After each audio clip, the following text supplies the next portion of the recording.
Mais je prouve et je montre que là, actuellement, mon téléphone, qui est un téléphone comme le vôtre, enregistre ce que j'ai dit. Non pas que j'ai activé quoi que ce soit, mais simplement raisonnons un peu.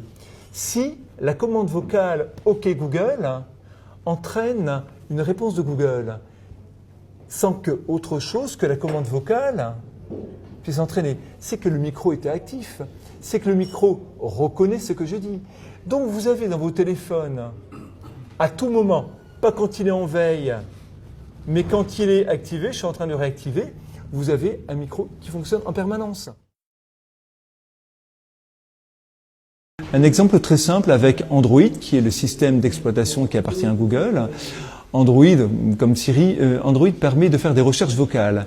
Mais je vais vous montrer quelque chose qui est vraiment étonnant. Faisons une recherche. OK Google. Recette de la tarte aux poires. Selon l'atelier des chefs, étalé en... Donc on s'aperçoit qu'il y a une reconnaissance parfaite de la voix et j'ai les résultats de mes réponses. Par contre, il y a quelque chose qui est vraiment intriguant. Je vais aller sur My Activity Google, qui est la page offerte par Google, qui vous présente l'ensemble de votre activité sur Google.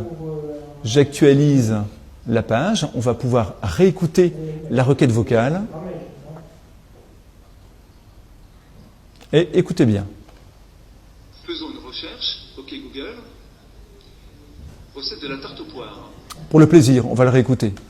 Faisons une recherche. OK Google. Recette de la tarte aux poires. Qu'est-ce qui s'est passé? Google a tout simplement enregistré les quelques secondes qui précédaient OK Google.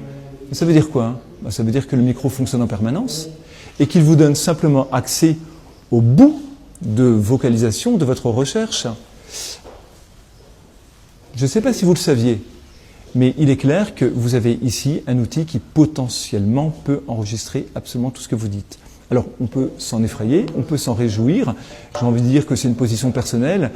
Ce qui est plus gênant, par contre, c'est que peu de gens le savent. Quand quelqu'un me dit qu'il n'a rien à cacher, je lui demande... Alors, quand quelqu'un me fait cette remarque en conférence, je lui demande son nom et son prénom. Et comme généralement, j'ai une présentation PowerPoint et que je déroule, j'ai un accès à Internet, je lui demande son nom et son prénom et je commence avec mes techniques avancées de recherche à trouver des choses sur lui. Et rapidement, il me dit « Non, c'est bon, vous pouvez arrêter là. » D'accord? Il ne faut pas confondre « j'ai rien à cacher » avec « j'ai tout à montrer », ce qui est totalement différent. Nous sommes, nous collectivement, quelles que soient nos différences d'âge, nous sommes la dernière génération qui a connu un monde d'avant Internet. Nos enfants ne connaîtront que le monde Internet, vivront et nageront et pourront se mouvoir dans un monde qui est totalement numérisé. Nous sommes la dernière génération, dans l'histoire du monde ou du temps, si on veut employer des grandes phrases, qui pourra changer les choses. Donc on a une responsabilité fondamentale. Un enfant qui naît aujourd'hui grandira sans aucune notion de vie privée. Il ne saura jamais ce que signifie avoir un moment à soi, avoir des pensées qui n'ont été ni enregistrées ni analysées.